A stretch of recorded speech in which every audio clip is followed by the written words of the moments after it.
In this week's court report, a status check was held for Anthony Greco, the Pahrump man convicted of insurance fraud back in May 2015, and his attorney filed an important motion. Greco was only convicted on one of the 3 felony charges he was facing, including orchestrating first-degree arson, insurance fraud, and aiding and abetting. Both Greco and his now ex-girlfriend, Kathy Rinaldi, were originally charged back in August 2010 after an investigation into a suspicious fire at their Pahrump Valley Boulevard home following what investigators say was a plan to collect money on the home's insurance policy. Rinaldi made a plea deal and pleaded guilty to conspiracy to commit a breach of peace. She received a 364-day suspended jail sentence for agreeing to testify on behalf of the state and cooperate in Greco's prosecution. Greco received probation instead of being sent to prison for 19 to 48 months, as was controversially recommended by Nye County Parole and Probation.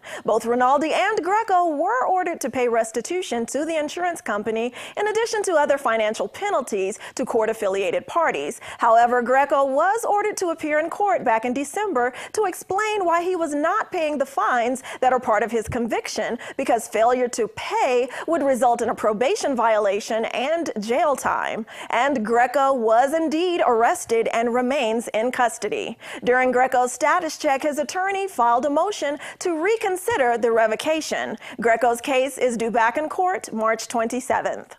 Due to his latest failure to appear in court, a bench warrant has now been issued for Jose Bautista, the Pahrump teacher's aide who was re-arrested after more sexual misconduct allegations following a previous similar arrest.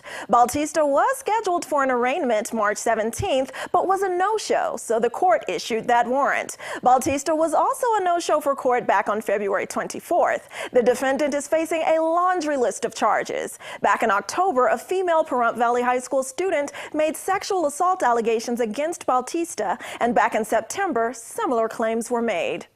The local woman who pleaded guilty to perjury and prohibited acts of voter violations as part of a plea deal after being arrested for various charges connected to fraudulently filling out voter registration forms has had her sentencing hearing continued. Tina Marie Parks was due for sentencing in district court Friday, but is now scheduled to be sentenced April 28th. The Pahrump woman who pleaded guilty to torturing and killing a neighbor's dog, all while involving her own children in that crime, has had her sentencing continued yet again, and now it's set for March 31st.